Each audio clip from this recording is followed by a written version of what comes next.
Just a few months ago, Oklahoma looked forward to a year of growth, with low unemployment rates and construction ongoing at a downtown convention center, poised to invite new business. That our community is now officially sheltering in place. My number one goal was to protect the health and lives of Oklahomans. Number two was to mitigate the impacts to Oklahoma's economy.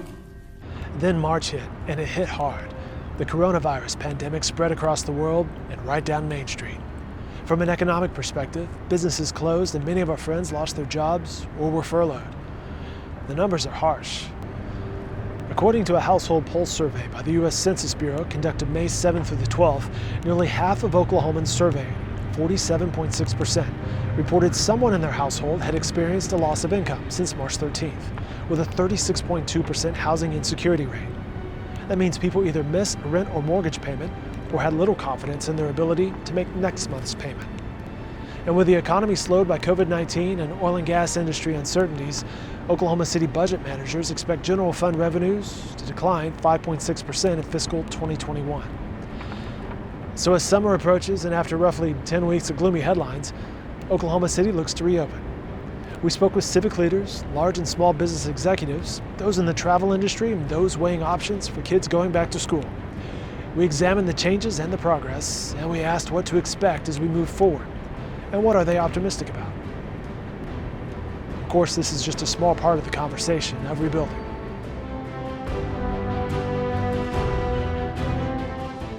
Especially in those first few weeks, our lifestyles were changing so rapidly that I think we were all, suffering emotionally from it. It was a very dramatic change in the way we lived, everything from the way we shopped to the way we worked to the way we entertained ourselves. And much of that is still in place. We're not sheltering in place anymore as a legal matter, but many people still are in a practical matter. There's still a concern by employees. Am I going to be safe at work, especially if there are customers or people who enter the building? Are there going to be proper safeguards? Is the protective equipment going to be adequate? That kinds of things. But I think on the other hand, we see people are very anxious. There are people who do want to get back to what they were doing before all this started. It's a little bit of a paradox, but I think the desire to get back is much stronger than the desire not to. So it's changing. You can feel it and see it. I think it's about getting people back to work. We have been a part of, BankFirst has been a big part of the PPP program, which is the payroll protection program that the SBA put out. And we have been very involved in that, and across the state of Oklahoma, we're almost finished with phase two. There's been about $5 billion that's been pumped into the Oklahoma economy. We've done almost approaching $1 billion of that, so 20%. So I've been real encouraged about how that process has gone and getting that money into Oklahoma to help stimulate our economy during this difficult time. On May 1st, when we were given permission to open up, I decided to do it in smaller steps, and so we continued with our curbside, which we have done the entire time. We've never been closed, so we've offered to go the entire time. And then on May 1st, we opened the patio to give our guests and our staff a little bit of a transition time to get used to the new regulations and just to see how people were. I think my staff has been probably more uncomfortable than some of the guests. The first crisis that we're facing is a health crisis, but then secondary to that is the economic crisis. And we fully support our medical first responders, but we really did feel a calling to be the economic first responders of this crisis, and that we need to be ready and willing. And our team, as soon as the money became available for the PPP, we were up at 3 o'clock in the morning, saving our first file on a Sunday. And that team continued to work 24 hours, 7 days a week. As the summer arrives, June and July, you'll see everything essentially open, but I don't think you'll see a lot of organizations having their meetings that are larger. I think you'll see travel diminished. I think that's still an open question, about whether people feel safe on planes. We have seen an unprecedented drop in passenger traffic. Our April numbers just came out, kind of validated what we had been tracking, and we were down 93% over last April in 2019. We have seen a very small uptick over the last week, kind of I think starting with the Mother's Day weekend. I think as more states are opening up, people are being cautious. Still kind of doing essential travel only, but we are seeing a little bit of people kind of coming back out. Customers right now are, for our business, they're looking for clean. Most of all, they want to know that whatever touch point they touch is going to be clean, and that they're going to be having a reassuring shopping experience. And so we've added in a lot of hours for sanitation and added in a lot of elements into that shopping experience so that our customers feel like they're in a place that's pleasant and a place that they feel comfortable in. I don't think that's going away soon. I mean, I think we're in this for a little while, and so that's really our mission, to be able to provide clean places for our customers coming in, whether they're on the gas side or the diesel side. It's just going to be different, but a lot of things, are returning. Youth sports comes back in phase 2, so some of the customs we're used to of standing on a sideline and watching our kids play soccer, those types of things will return. Yet at the same time, as soon as they walk off the field, we're going to be slathering them in Lysol wipes, So, I mean, it's, there will be elements of this new normal in everything we do. We are going to have school on August 10th. That's on the calendar. We adopted that months ago.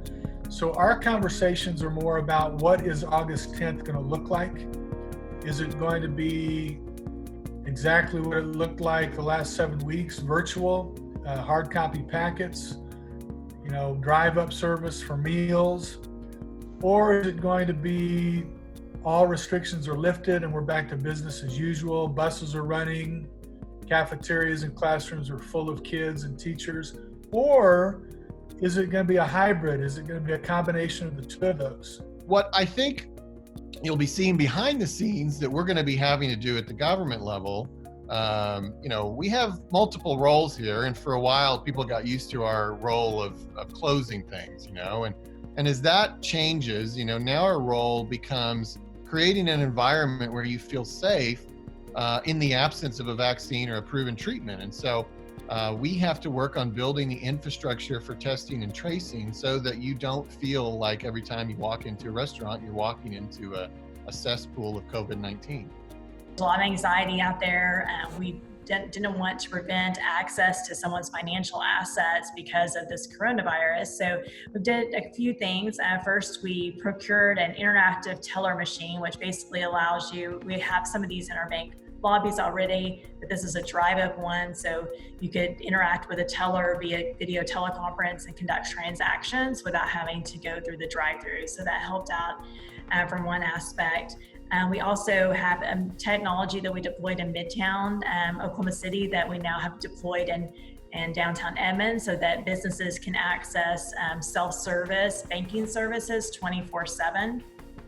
So that was really helpful. And the drive-through, we were inspired by Chick-fil-A and did some recon missions through their drive-through and ended up having our team with tool belts and walkie-talkies so they could basically pre-order through the drive-through so that they could then expeditiously get folks through the drive-through and make those long lines go by faster. I think it's not going to be the same because of how we're going to go back. When you talk about restaurants can only operate at 25% capacity, movie theaters, to me too, traveling is going to be a huge issue, especially public kind of transportation. Airplanes were not built for 6-foot separation. I think people need to expect that travel's changed, obviously. I think they can travel safely if they just follow the guidelines and be respectful of everybody else. The whole idea of wearing a mask is so foreign to us, and it's difficult in some cases, but it really does help. And it's something that, we encourage everybody to wear when they come into the terminal building. Additionally, I think we're all finally getting down the social distancing part, but just to be cognizant of that when you're in the terminal building, not just in a queue line, but when you're sitting at a concourse, give space between, I'm always like this, are you this far apart? With those kind of restrictions, is it profitable for a business to even open? If they can only serve 25% of their capacity, is that enough to even make money? So, it's going to be tough. It's not going to be easy. I think a lot of people are just sort of hoping we flip a switch and everything's back to normal. It isn't going to be that way. The other thing is a lot of businesses have learned new practices. Now we're used to buying food to take home or having it delivered, where probably before we didn't do a lot of that. Are people going to continue doing that? And are people going to always want to get curbside retail delivery? I am an extremely positive person and have confidence that we are going to, my small business and a lot of my friends, that we will survive this and come out better on the other side. I think you have to get extremely creative. It may mean for us changing and tweaking our menu a little bit, adjusting to what our customers want.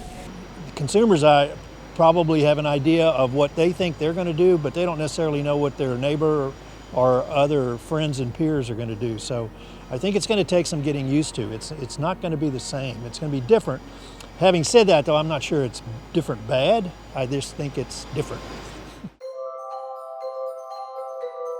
Even if we could do a lot of other things well, we know that we have 10, 11, 12,000 kids who depend on a bus ride to school, or they can't get to school. So if you think about a bus and 55 kids on a bus, there is no way to social distance. So if social distancing is still a restriction, we would have to get creative with how we did school. We've looked at plans all over the country. And so we're thinking about things like maybe an A-B schedule, where if I have an elementary that has 600 kids in the school, maybe on Monday and Tuesday, we have 300 of them who are actually at school, and we have 300 of them virtually learning from home. So we do that for a couple of days, and on Wednesday, Thursday, we flip it. And then on Friday, maybe we're all virtual. We're not suggesting that that is our final plan, but we're looking at plans like that. Ultimately, I think that I'm optimistic about my company because we've seen the resiliency of our not only store teams but office teams as we've gone to working remotely. That resiliency is going to carry us through, and it's going to help us as we continue to help people and serve our customers. And for the country, really, you see a lot of tension, some conflict. I think ultimately the people in our country and our state are going to rally. We're going to get through this. We just got to know that there is an end and there's a light at the end of the tunnel. Oklahomans have survived so much and have pulled together at different times in our history, and you're seeing that again.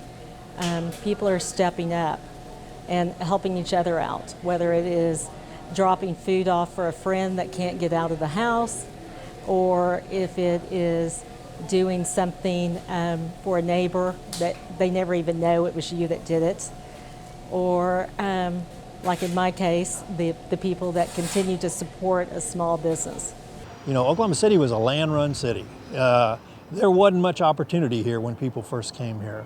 And when you look at major, setbacks in the history of Oklahoma City, we've always ended up in a better place than we were before that event happened. So I'm just optimistic that people here are very creative, they're very innovative, and they roll with the punches. First and foremost, I think it's our people and the resiliency of our state and everybody kind of banding together to help work through this. We've endured so many crises that, and we've seen that Oklahoma standard over and over again, where we know that we're going to be here for one another, that we're serving in one another's best interest, and that we always come through these challenges stronger, more resilient, and more united as a community. So I am so optimistic about how our folks, whether it's a parent or a teacher or a child nutrition worker or a board member or a community member, have stepped up and said, point me to a gap and let me stand in it for our kids. It may take us a little bit longer in this particular situation, but I think things will come back. And Oklahoma City itself had such a good momentum going. I don't think that goes away. I think that will resurge. We'll get to a place where we feel like things, that the future is bright, probably faster than people think. There's still going to be some significant gaps when you look at the travel industry, the visitor industry, big events. That's probably going to take, a much, much longer time to recover. But I think a lot of aspects of our economy may be back to some level of normalcy with adaptation here in the summer and fall.